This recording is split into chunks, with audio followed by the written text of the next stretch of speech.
perhaps from Mr. Knudsen, but maybe from somebody else, and or more than one person. And so I contacted the Larry Deepy with California Highway Patrol, and Larry said that it's been out a couple of times because of power outages in Oregon.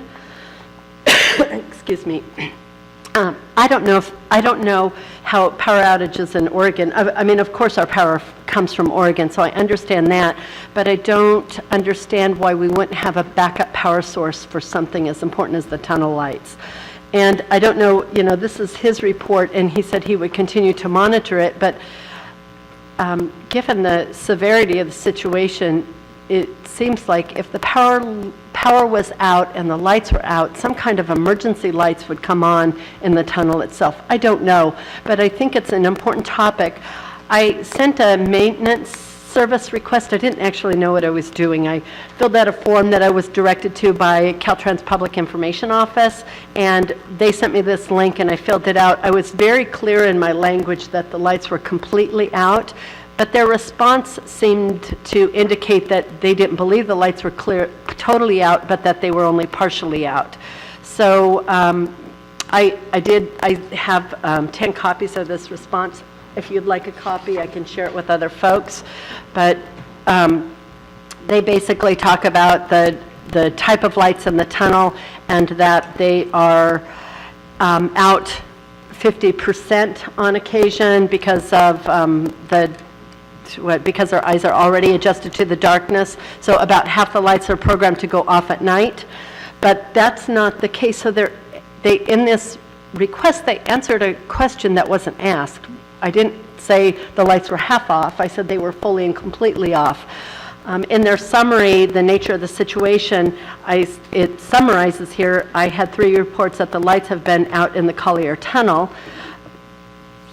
not partially out, and further in my response to them, I was very, very clear. So I'm concerned that they didn't take my prompt seriously or literally, that the lights were fully out. And I think it's something that we should track until we get a better answer. If the lights are out in the tunnel every time power is out, that's a concern too. Because that can be for many hours at a time. So I think it's something that merits following up on. And I would be happy to do that. Tamara, do you know, number one, you don't know if there is an auxiliary backup system that's not been determined? I don't know.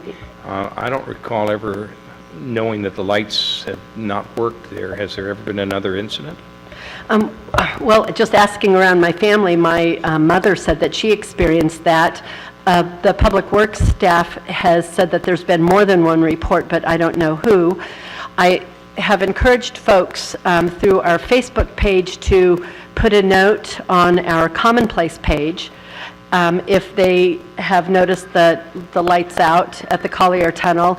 There's one report, but there hasn't been any additions to that, but that's, a new tool. I don't think that, from the California Highway Patrol, it says it has been out a couple of times because of power outages in Oregon. So in the past 2 months, a couple of times. And Mr. DP is going to continue to monitor it.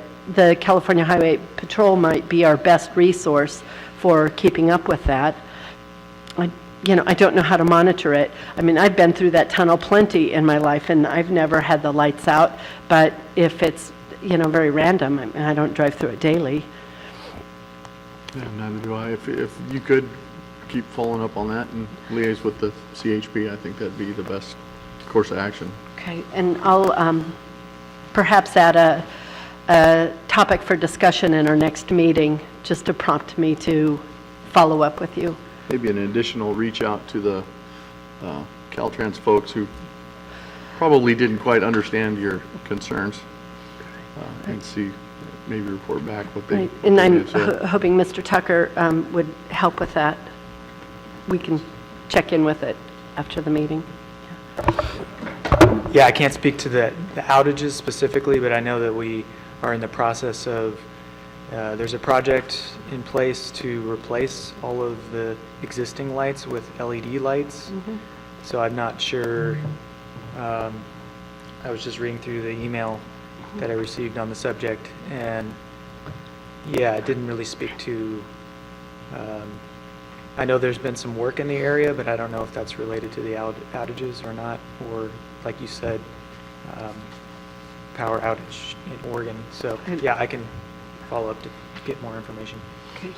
Will the LED project just simply replace the bulbs, or will there be a battery backup system put in place with the LEDs? Yeah, I can't speak to Don't know. the specifics Okay. of that. So thank you. Okay. Is there any more public comment? Eileen?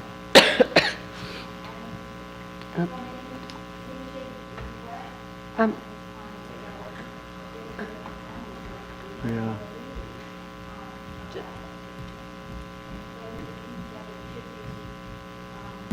A solar charged, oops. We didn't have your microphone turned on. A solar charged system would be easy, you know, with a storage capacitor like you have on your little lights on your lawn type thing, backup system. So, alrighty, thank you. Thank you. Is there any more public comment? Okay, closing public comment. We'll move on to the consent agenda. We have the minutes of May 10th, 2017. Adopt Transportation Development Act. Resolution is 2017-18, which is Resolution 2017-08 and 2017-09, allocating funds for Red River Coast Transit Authority, and also allocating funds for administrative and planning purposes. Item C, adopt resolution 2017-10, approving the programming of FTA program funds totaling $431,535. Item D is signature authority forms for Cal EMA grants. And that is it. Do we have any public comment on the consent agenda? Seeing no public comment, I'll bring it back to the commission and ask for any comments or... Motion to approve. We have a motion. Is there a second? Seconded. We have a motion and a second. Would you poll the vote, please? Yes. Yes. Yes. Commissioner Howard? Abstain. Commissioner Kime? Yes. Commissioner Short? Yes. Thank you. Moving on to the policy and administrative section of our agenda, we have item E, adopt resolution authorizing bluff stabilization match funding. Tamara. This is a item brought through the TAC, and the TAC recommendation is to award the $266,000 of Regional Surface Transportation Program funds per the information provided by the county, and the county staff is here to answer any questions should you have some. This is a necessary bluff stabilization project, but it's also a great bargain for our community because these are match funds and the match requirement is comparatively small. Oftentimes it's a 10-11% match, and this is much lower than that. The county has made it clear that they don't have a lot of project scoping at this time, and should the project become larger than they anticipate, they need to come back. They may need in the future to come back to the commission for additional match funding should the scope increase. So I wanted to bring that to your attention too. But this item and the following items in the agenda packet, the Technical Advisory Committee took a look at the Regional Surface Transportation Program funds as a whole. We looked at them 1-2 months ago also, and just to let you know, we keep an eye on that fund source for emergencies, for match funds, for the future, in addition to what we need to do now, trying to find a balance for because the money comes in at $200,000 a year approximately. So we want to make sure we have the funding available for emergencies like Cooper. We need to have the money available for match funds like this project, like some of the city projects that we have already funded. There's a spreadsheet in your agenda packet that summarizes the funds and where we are to date. I want to just assure you that we've taken a look at the fund source as a whole and not just project by project. Thank you, Tamara. Any questions or comments from the committee? I'd make the motion to approve. We have a motion to approve. Do we have a second? I'll second. Do we have any public comment on this item?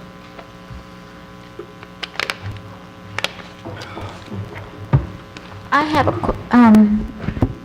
a question, but how does this fit in, this bluff stabilization, with coastal policies about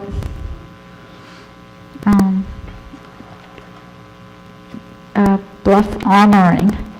I know that could complicate things, and I was wondering if that has been looked into. So, alrighty, just a thought of a complication, but anyway. Thank you. Any other public comment? Okay, I'll close public comment, and if you would poll the vote, please. Commissioner Kime? Yes. Commissioner Howard? Yes. Commissioner Hemmingson? Yes. Commissioner Short? Yes. Commissioner Tucker? Yes. Commissioner Gitlin? Yes. Commissioner Fellman? Yes. And that resolution passes. Moving on to item F, adopting resolution authorizing Harding Avenue funding for repairs and sidewalks. Tamara. Like the prior item, this item went through the TAC. We talked about this project at length. The city and county have a solid collaborative effort to make this project go forward, and the TAC recommends that the project, including the sidewalks, for an amount of $165,000 be moved forward and awarded.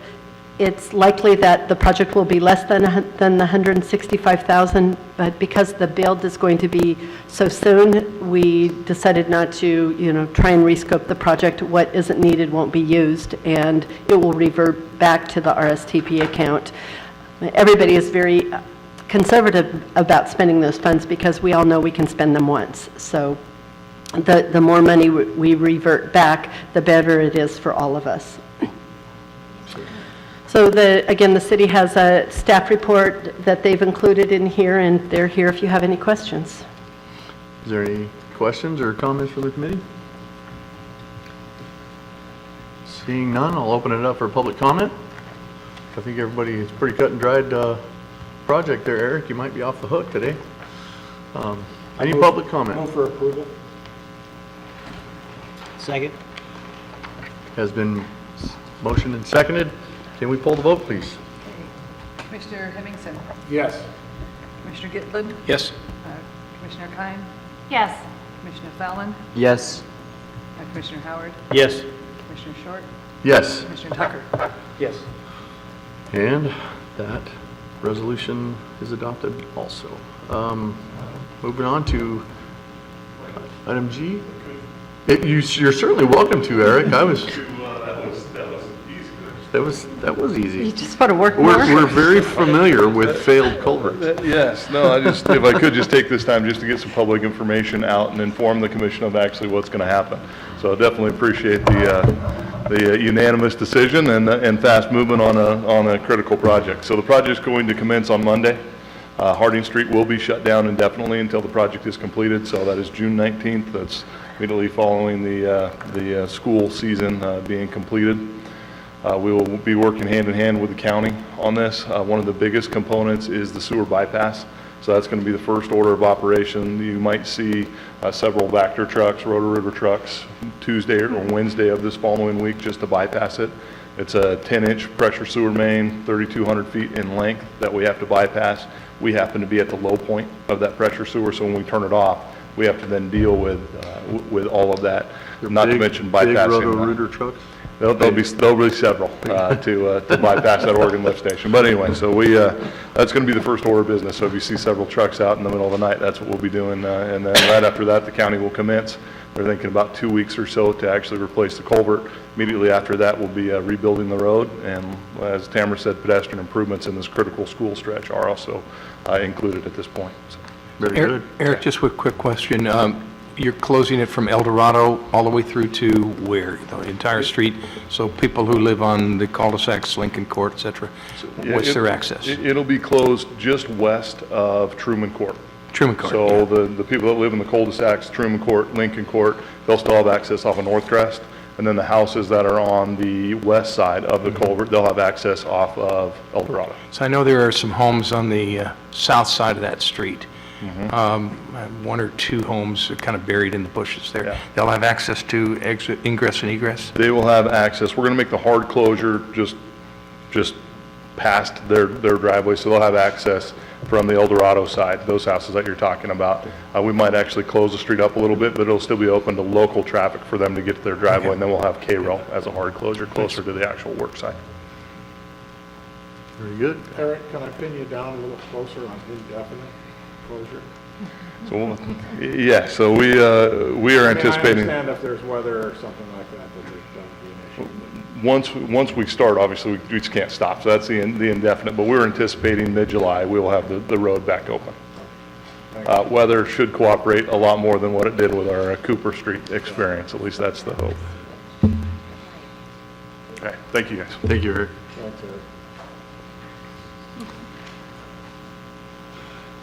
Okay, moving on to item G, Elk Valley Road Multimodal Corridor Plan.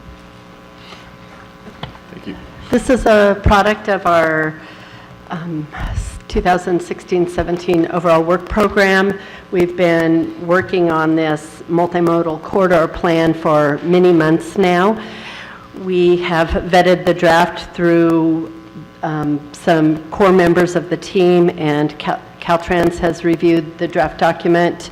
It's been very informative. I'd also like to let everybody know how spectacular Dokken Engineering was to work on this product. They were really exceptional. They made the work easy. Sometimes the administration of the work is unnecessarily difficult. In this case, I would say it was surprisingly easy, and I wanted to acknowledge publicly that that Brian with Dokken Engineering and their team that they gathered, that's LSC Consultants also, they did a bang-up job. They kept on schedule. They produced a valuable document. They provided information that we believe is useful and meaningful, and I appreciate their partnership on it. The project is ready for acceptance by the commission. Very good. Is there any public comment on the Elk Valley Road plan? No public comment. Is there any questions or comments from the committee? I just want to say staff and TAC, excellent job. I do reflect those comments. It was a well put together document, and it's one of the more enjoyable reads of an engineering doc I've seen in a long time. But thank you for your efforts. I can certainly echo that. So what are the next steps? How do we get to fixing some of this?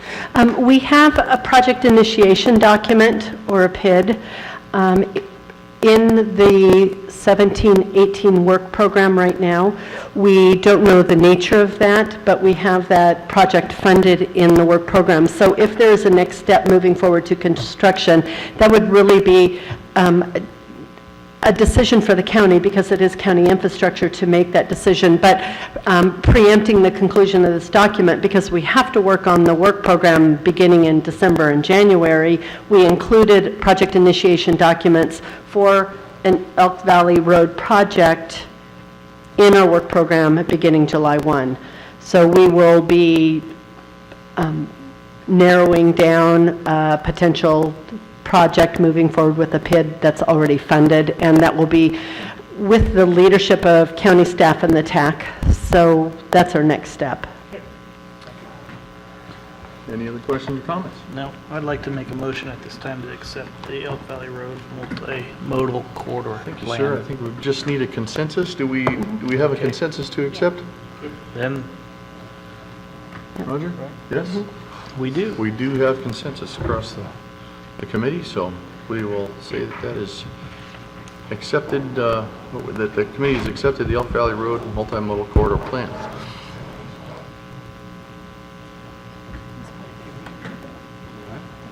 Yeah. Moving on to item H, discussion items. Tamara? I believe Mr. Tucker brought some information about the South Gateway. Mr. Gitlin asked that we have a presentation in the meeting, and David Morgan with the Office of Traffic Safety had planned to come to this meeting, but he had some staffing changes and needed to be in Sacramento, I believe. I'm not sure, but he was unable to attend, so he worked with Mr. Tucker to provide the information that we will be seeing any moment now. Well, Mr. Tucker, you're on. Yeah, so while we're waiting for the presentation to queue up, looks like it's popping up right now. But basically, we have an existing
vehicles. Collision history, so Caltrans projects are, safety projects in particular, are driven by collision concentrations. So the collision history in this corridor, there were 5 collisions from the last 5 years, basically from 2010 to 2015. There were none involving pedestrians. There were no fatalities. Fatal, if you add fatal and injury together, it's a common measure, and compare that to national average, it is less than the national average. And the total is less than the national average. So it may be hard to see, but this is, it's traffic safety. When they do a look at the collision history, they map out what happened exactly with each of the collisions. And in this case, you can see that there's kind of a mix of different things that are occurring. Failure to stop. If somebody doesn't stop before looking to see if a vehicle is coming, then they get broadsided.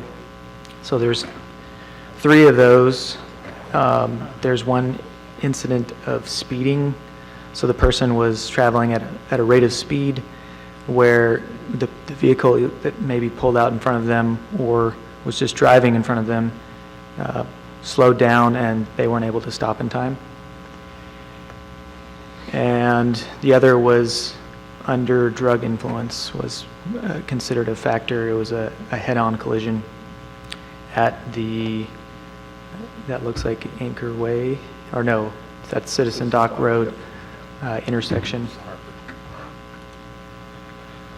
So looking at the Caltrans project and some of the proposed improvements, there's what has been proposed initially is construction of a 900-foot sidewalk along the west side of US 101 between Anchor Way and Citizens Dock Road. The planning document that was produced by the Transportation Commission looked at installing a raised median island north of Anchor Beach Inn. That was not recommended by Caltrans. There's a lot of factors that they take into account when making decisions about putting a median in the middle, and in this particular case, we didn't see the advantage of putting it in that particular location. I can't speak to the specifics of what went into traffic safety's analysis about that particular spot. Also, there's a proposed crossing, so you have a raised median island between Northwoods Restaurant and Lighthouse Inn that would allow pedestrians to activate a crosswalk, which would include warning lights. It's different than the system on the north side of town, which is referred to as a hawk system. On the south side of town, because you have one lane of travel in each direction with a two-way left turn lane in the middle, it's a little bit different in terms of if you have two lanes, or you have the speeds that you do on the north side of town, it makes sense to put in the facility that you see there. Whereas, traffic safety didn't think it was necessary to have that type of facility on the south end of town.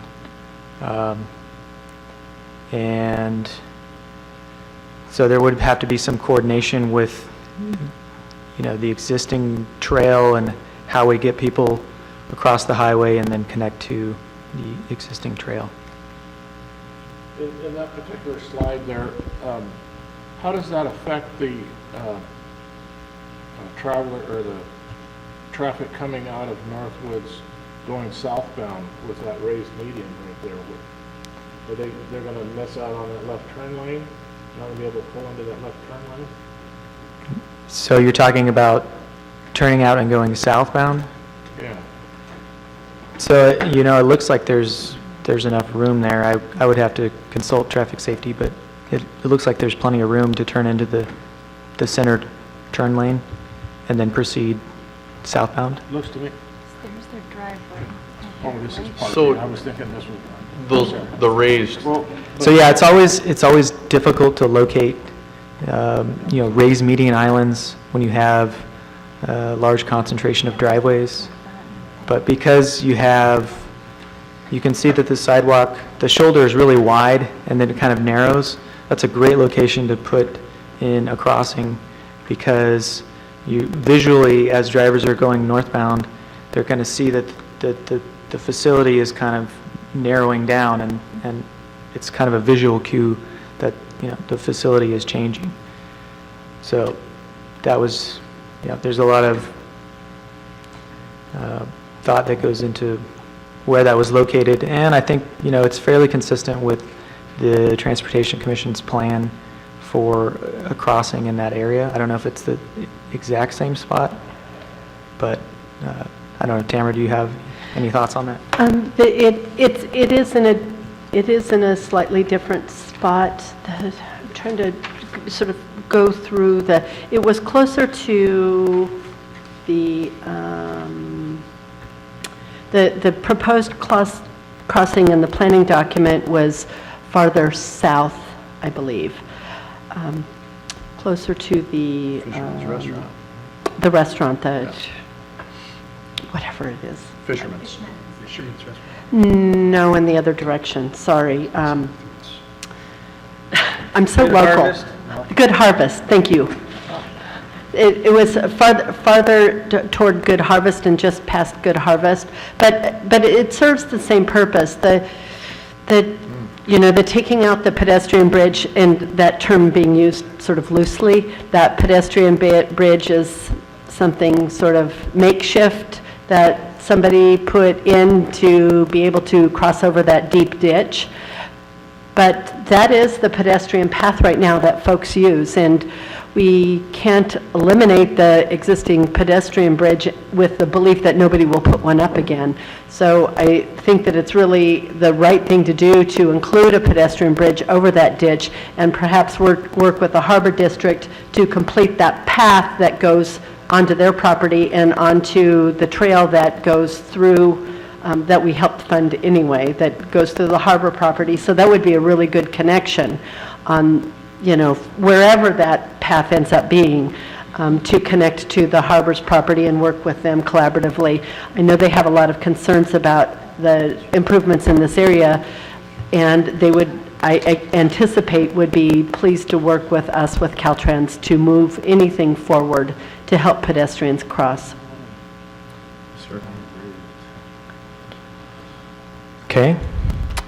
Also, getting closer to the Elk Valley Road intersection, there's an existing property where we're looking at, extending the sidewalk. There's always challenges when you're putting in sidewalk over existing property, whether it has a building or not, is, providing access to that property. And so that is just one of the concerns at that particular location. It seems that, is the sidewalk going to go where that line is there on the illustration? Yes. It seems out of place there. So- Isn't that where that little arrow, that blue arrow is? There used to be a hotel there, yes. Okay. Yeah, it just seems, and you can see on the north side of what used to be the KCRE building, there on the corner, has sidewalk on the north side of that building. It seems like that bit of sidewalk wouldn't be straight. It seems like it would follow the curvature of the street. Yeah, I don't think that's an actual depiction. I think it's just Oh, okay. just showing you the general location. Yeah, I think it will definitely conform with the curve of, Well, next time when the you do highway. somebody else's presentation, can you have them do it to scales? No, I'm kidding. it's not my presentation, so I will have to, take that advice back to Sorry about that. David Morgan. Oh, sorry. Roger, you have a question? Yeah, we're sharing the mic. So Kevin, originally this came to my attention, we had some folks from the hotel and the real estate office complain to me that pedestrians were having a difficult time crossing over at Anchor Way. And traffic was in a southerly motion, moving very quickly, and it was kind of scary. That's how this came to my attention. So what are we talking about, 10,000 vehicles? What's over what period of time? What's the vehicle movement per day? Is that 10,000 per day? And there's been virtually no incidents over a yearly period? Is that you mentioned 5 collisions, I think. That was a 5-year period. 5 collisions over a 5-year period. Well, that's non-existent, so it's really not an issue. From the state's perspective, we have to take into account, what the data that's available. So, it's always a challenge. Things have to be reported to the CHP or to the police department, and that information has to be provided to Caltrans in order for us to use that in the judgments that we make. And so, ideally, if everything is being reported properly, then yes, there's 5 collisions over a 5-year period with none involving pedestrians. Well, that's good news. I bring this up because sometimes the squeaky wheel gets the oil and there's nothing the matter. And I don't see that this is a problematic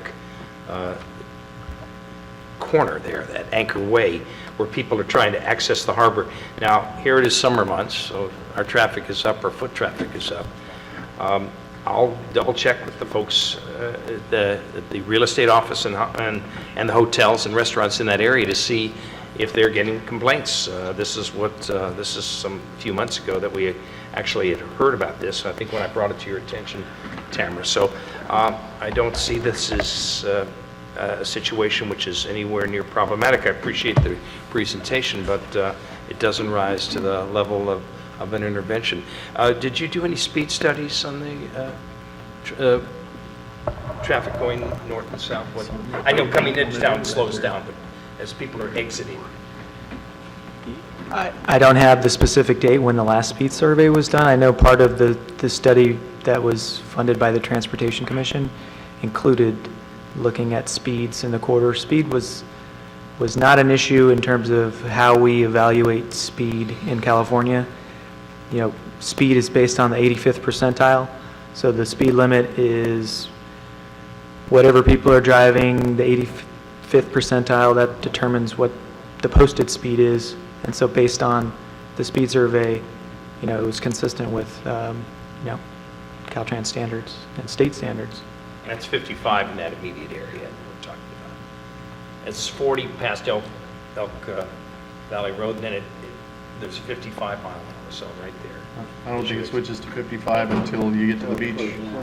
To where? Past Acre South. You got to get to South Beach Past before. Anchor Way. Yep. Okay, so it's past Anchor Way. So I'd like to know if there's, you know, people they're in a hurry.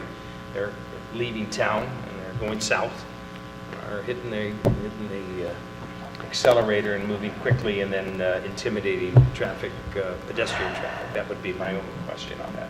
But I don't see this as an issue. If I could? Yes, absolutely, Pam. The reason why I believe that this project, that improvements in this area are a concern is because this has been the highest priority and now the second highest priority project in our regional transportation plan for many years.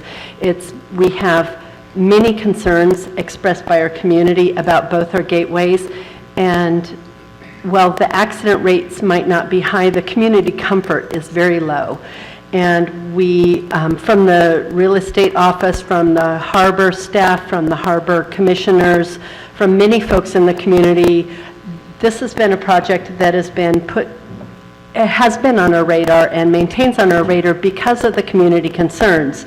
So while there isn't a high accident rate, it doesn't indicate to me that the priority of the project should be lowered. Even in our 2016 Regional Transportation Plan that we adopted in December, this is the second highest priority project, the gateway areas on US 101, just behind Last Chance Grade. That indicates to me that our community maintains its level of concern, even though that concern may not be reflected in the accident rates. I think that one of the ways that folks could continue to express their concerns for the area is through our Commonplace tool. There hasn't been a lot of comments indicated on here, even though I've had a lot of comments from the harbor. Maybe they haven't caught up with the tool yet. It is still very, very new, so that's understandable. It's only been up for a few weeks. But I would encourage anybody with concerns about this area to continue to post their concerns and agree with concerns on the Commonplace tool that you can easily find on the Transportation Commission's website and other places on Facebook. But it's the commissioner's role to prioritize projects, and over the past many years, this project has been prioritized as nearly the highest, now just being dropped below Last Chance Grade. I agree. I don't think we should discount all the comments that we get from the locals about the near misses that we have along there. So I believe our priority is correct, and we should stay the course on this one. Just another point, you know, working in the planning department, perception is really important for people biking and walking, and so, you know, if people perceive this as an area where they don't want to cross, then, you know, they're going to get in their car and drive from their hotel to the harbor, which is, you know, Caltrans' mission is to encourage walking and biking. And so, you know, we do look at locations like this and try to see, you know, how can we make it more comfortable for people, and also to let drivers know that you should be more aware of pedestrians in the area and you should be stopping to allow them to cross. That also, to address the concerns about speeding in these locations, there were some speed studies done that are in our planning documents. Those documents are posted on our website. I've distributed them within the last few months directly to the commission. And the speeding is very clearly indicated in both of our gateway areas. It's, again, one of our community concerns. So there may not be indicators that Caltrans should reduce the speed limit because the speeding happens, and the way they set speed limits is on the surveys in the 85th percentile. So we actually don't always want to ask for a new speed survey because that may indicate to increase the speed limit where the community really believes the speed needs to be slowed down. So there are risks with everything, including, requesting new speed surveys, but the indicators are still that speeding happens going up, speeding happens along that South Beach Road area. In many different areas, it's divided into sections, and I would encourage any member of the community or the commission who wants to take a look at that to be better informed about the knowledge that we have today, to take a look at those planning documents. Thank you, Tamara. And it does kind of make sense if you have the raw data that shows that there's a very low accident rate along with a high speed, then why would you reduce it with the data showing that it's just fine? So I kind of understand how that speed study could be that double-edged sword.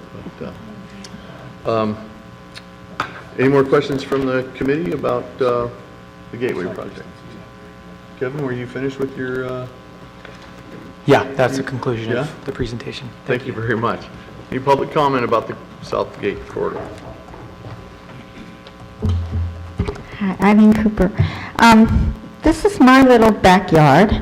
I walk and bike in this area a lot. I come from the Birch Track, and I use my bike, and I also use the bus, so I'm very familiar with this situation. I think the pattern of use that I have a problem with is that when I'm on visiting a store or, oh God. So sorry. Okay, is that better? Yes. All right. So you've heard me so far. Yes. Yeah. More than you wanted to. So when I'm on that side, on the east side, I want to get to the harbor.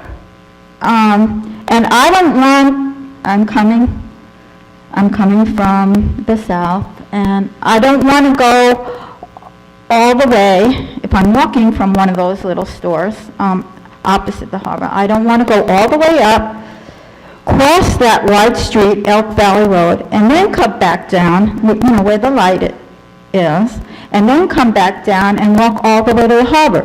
So you take a shortcut. But I think that, as was suggested by Goodman before, a light at the harbor, for that crossing there, would take care of this problem here. They're related. When you're heading by foot from the north side of Elk Valley Road, you have the light and you're going to the harbor. And that's very smooth. But this improvement is, when I cross on that side, I might go to a store or want to look at something on that side. There's a nice bird watching site. Anyway, but then I don't want to have to go through all of that crossing and then come back down around. So you shortcut. I just get a light for the harbor and it will take care of that problem. Oh, thank you. Thank you. Okay, moving on to Last Chance Grade. We did receive our $5 million allocation from the California Transportation Commission last month for Last Chance Grade to give us a step up in moving forward with that very large project. So it's $5 million you couldn't call small, but for the scope of the project. It's a small allocation for last chance grade, but it's important that we can get started. So it's a meaningful allocation for us.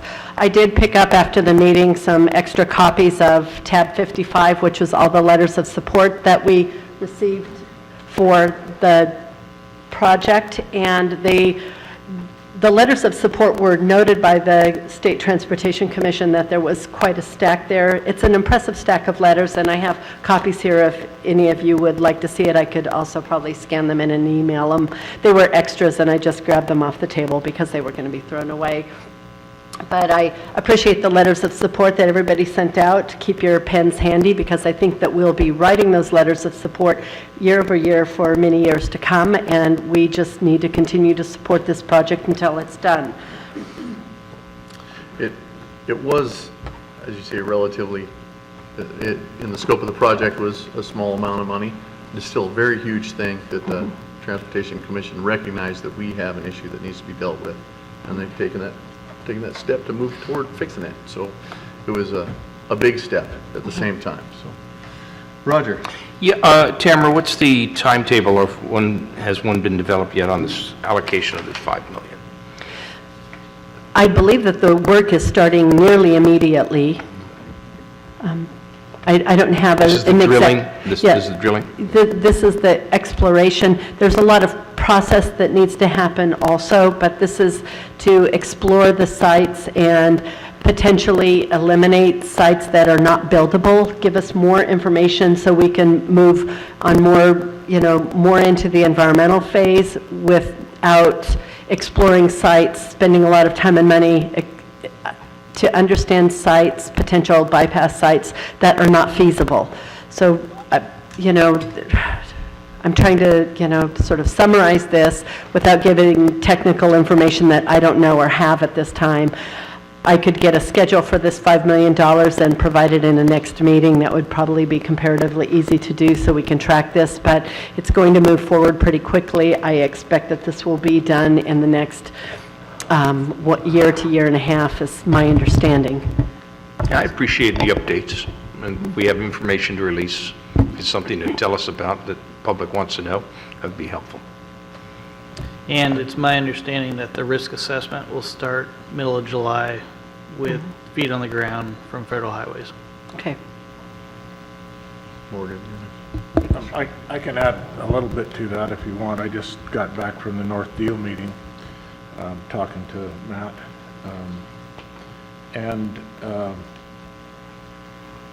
I didn't get a sense that they were going to start right away with the $5 million geotech stuff, but they thought that the risk assessment, my understanding was the risk assessment that they could start moving in on the project would be done by the middle of July. Now, I could have misunderstood that, but that's kind of what I got out of it. And then they would start work on the geotech stuff, so it would be sometime after that. Yeah, I would expect your information is more current than mine. And he also said that they had got the okay now to use funds. If they started using funds before, before it was considered an emergency, or I guess while it was an emergency, there was a problem with emergency funds, but they got the okay to go ahead and use funds on the alternative route without it affecting the emergency process. So I found that to be very interesting, and there was something about $51 million at some point that they were going to start using for that alternative route, and I don't know where that was coming from. That's actually, according to the folks I've talked to, they would be looking to bring that before the California Transportation Commission early next year.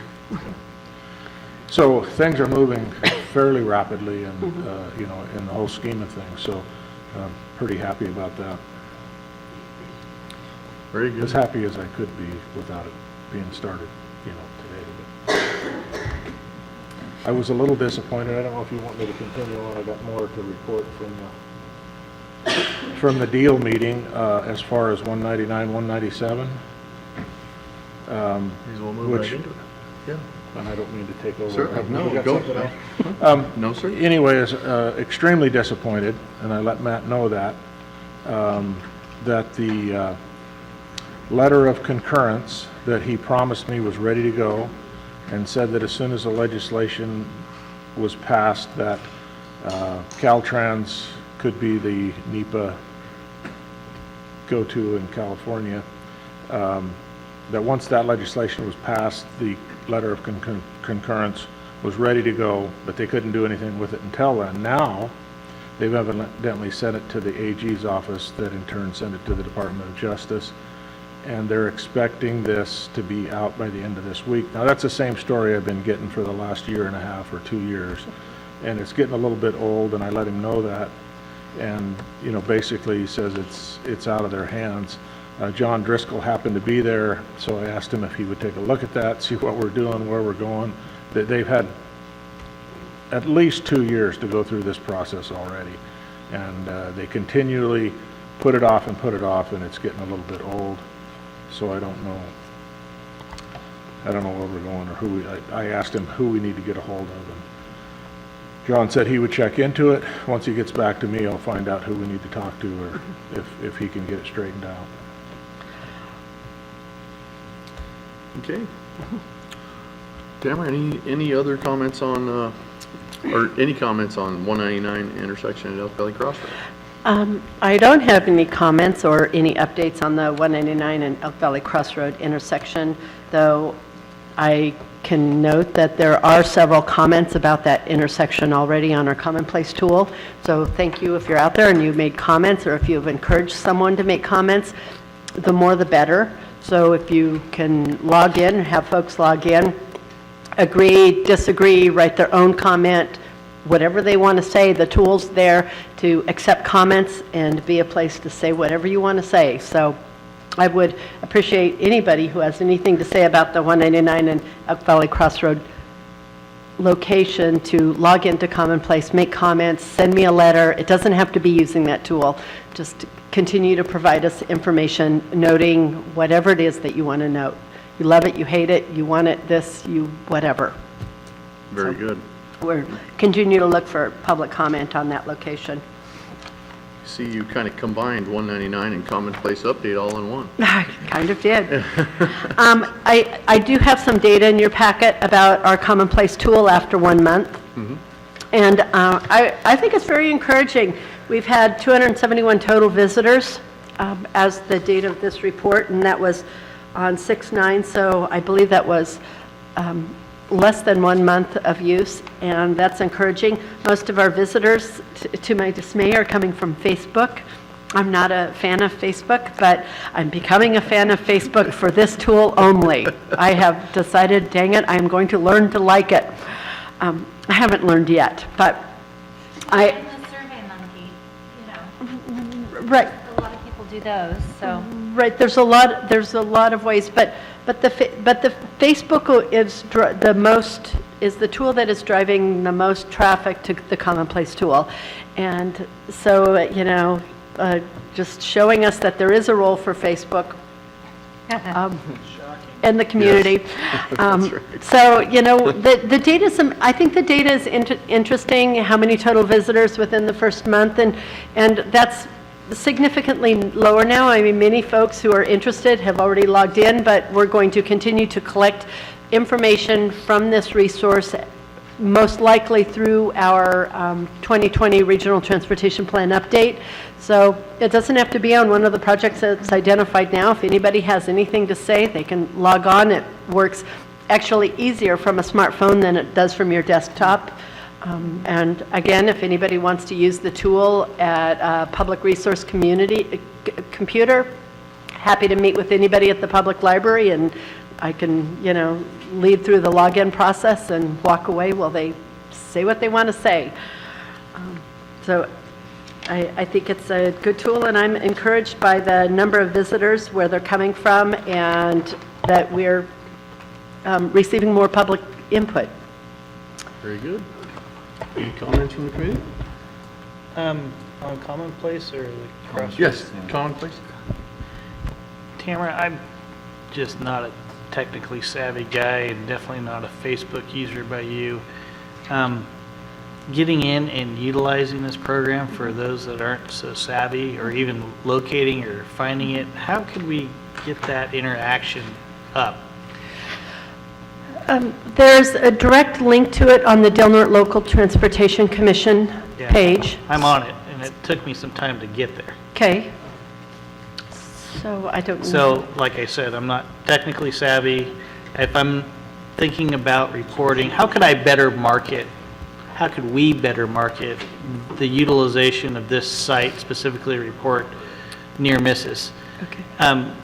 For instance, I'm seeing the number of skid marks at an intersection of concern on Highway 101 near Dollar General, both southbound and northbound now, since the Dollar General has gone in, and yet I'm looking at the site right now, because I managed to get there after 10 minutes of work, noticing there's no little comment boxes at that site yet. I know there's quite a bit of skid marks. How are people, I just need to know, how could we get the presence of this out there more than just the Triplicate doing an article on it, which is how I got on here, is through a Triplicate link Sure. of an old article. But is there a way we could promote this via radio for a little bit of time? Something that's going to get this out there a little bit more, or a way to make it easier to find. Okay. We've had a couple of ideas. One of the ideas that we've talked about is having the site location on a business card, and maybe one of those card readers tools. Yeah, where you just hold it on your phone. Now, I know that's technical and you have to have a phone that can do that, but something like that could bring you directly to the website. To have a business card that was only about, here's Commonplace Del Norte. So if we had a Commonplace Del Norte business card that I could provide to anybody who wanted one, they could use their reader on their smartphone to pull the website right up. We potentially could put a one-click button on our website, so instead of having a tab where it says community, I think it says public input at the top, maybe there's something we could put on the homepage where they wouldn't have to go to the top tab.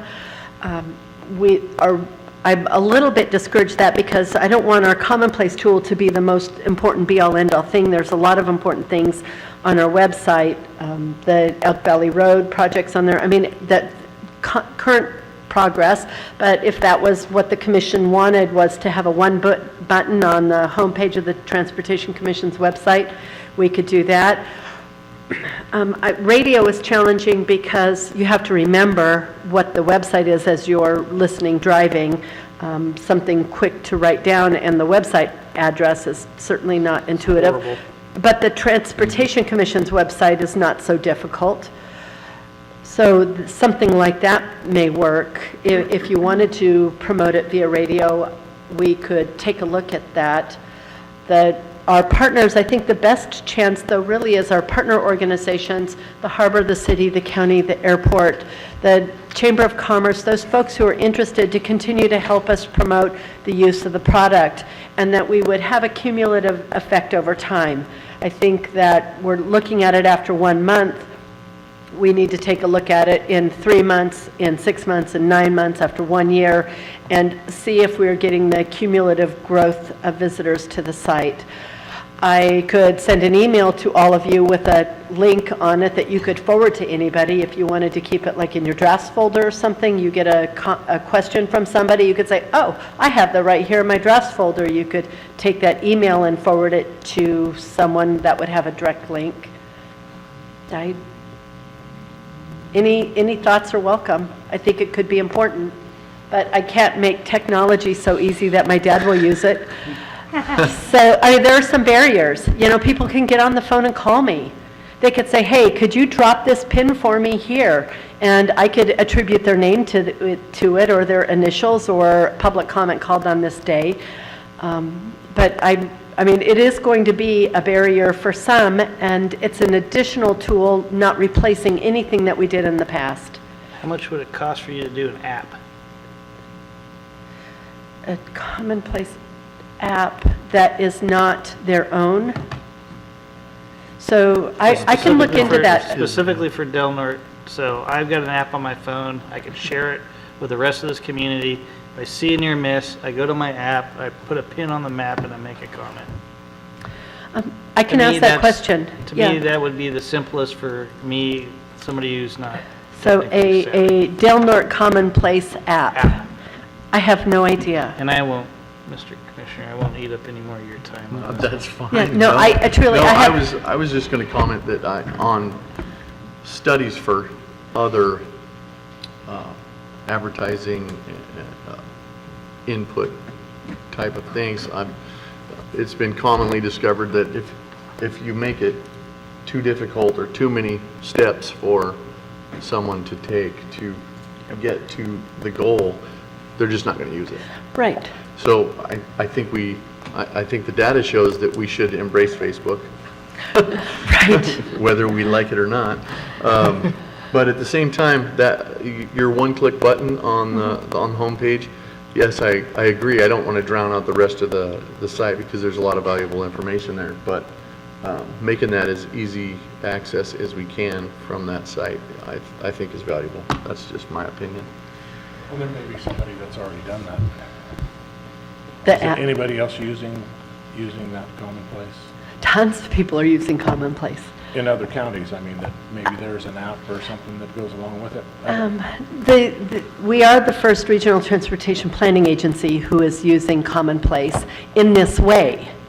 We're the only transportation planning agency who's using it as an overall regional planning tool rather than project-specific. The way it's more commonly used is if you have a project such as the Elk Valley Road Multimodal Corridor Plan, they would set up a Commonplace tool to be active for the one-year life of that planning process or a three-year life of project development, but not be intended to be ongoing and sustained over time, which is what our intention is to not take it down, put it up, take it down, put it up, but to have it available for everybody all the time to update our regional transportation plan in 2020 and beyond. So I can look into an app, I can send an email, hopefully come back with an answer. I'll look into the possibility of putting a one-click button on our homepage. I don't know that that would be difficult to do, but I would think not, but I don't know. The city, I think that really the city, the county, the harbor, all of our partner agencies, everybody coming together to help promote this might be, in the long run, our better way. All of you can friend us on Facebook and include it in your own Facebook comments, have your organization do that also, and maybe that will help. I have Facebook. You're learning to go on Facebook. I don't visit it much. It's your preferences. I mean, you're talking to guys that just learned how to use the selfie option on their phones. Got it. This You're- doesn't happen. I would recommend that you ask your children to help you, because I bet they have it in a moment. Yes, I should give the phone to my children. That's the best recommendation I've heard all day. It is a challenge, but like I said, I mean, this is not to replace anything that we've done in the past. This is to supplement what we've done in the past. And it's going to be a barrier for some. It isn't going to work for everybody, and we have to embrace that people can pick up the phone and give me a call, and their concerns will be documented. What about if we were to work in coalition with the Wild Rivers Coast app? Wild Rivers Go. Wild Rivers Go, thank you. Go Wild Rivers Coast. Yeah, app. Because then you could just click on Smith River, Fort Dick, Cayuchi, or Crescent City, and it just takes you right there. I don't know. Yeah.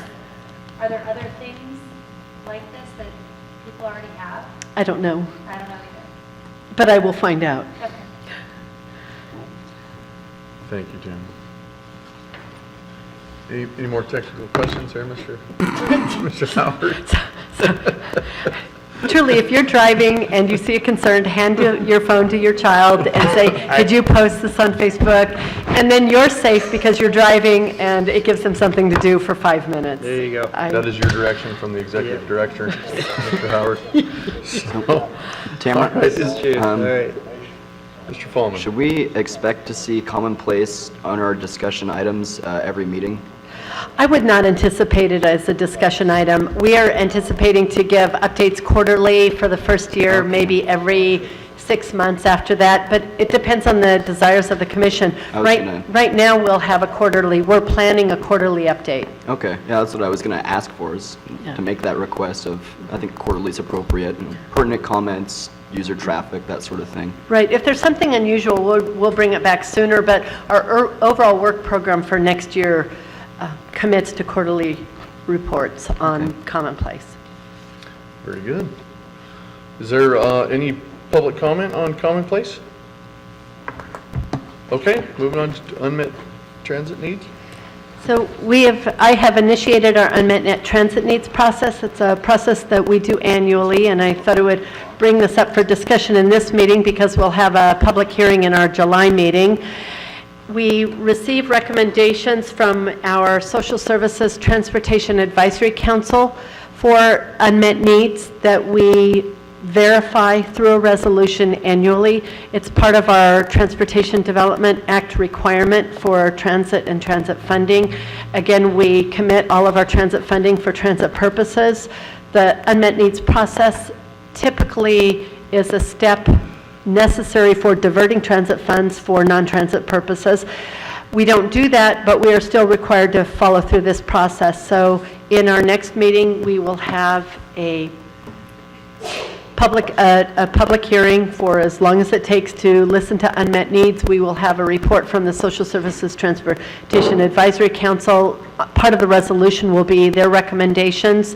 The unmet needs vary in their priority over year, but they don't change significantly. And every community has unmet needs. I don't believe that there's a community in the nation that has any unmet transportation transit needs. So we continue to document them. We send the information to Redwood Coast Transit Authority for their consideration. But again, there isn't more money. So we will notify them of our unmet needs, but I believe that they're doing the best job they can with the funding that we have to address the highest priority needs for our community. And frankly, I think they're doing a bang-up job on that. So we go through the process. We'll have a public hearing, but there is no more money. Very good. And that's next month, you said? That I anticipate in the July meeting. All right, thank you very much. Any public comment on unmet transit needs? Any questions or comments from the committee? Okay, moving on down to commissioner comments and reports. Anyone? We pretty much covered it. Okay, so we will, well, I didn't officially adjourn to the Policy Advisory Committee, but we'll adjourn as the committee and reconvene as the local Transportation Commission, and by bold vote approve and adopt the actions taken by the Policy Advisory Committee on the items listed above. So if you would poll the commission. Probably need a motion. Thank you. Just saying. Thank you, Mr. Hemmingson. Could I get a motion? We'll make that motion. Thank you. Second. Thank you, Mr. Howard. Mr. Hemmingson seconded. Thank you. Now it probably would be appropriate for us to poll the vote. Thank you. Commissioner Short. Commissioner Short. Yes. Okay. Commissioner Keim. Yes. Commissioner Howard. Yes. Commissioner Fallon. Yes. Commissioner Gitlin. Yes. Commissioner Hemmingson. Yes. And with that, we will adjourn until July 12th at 3 p.m. Thank you.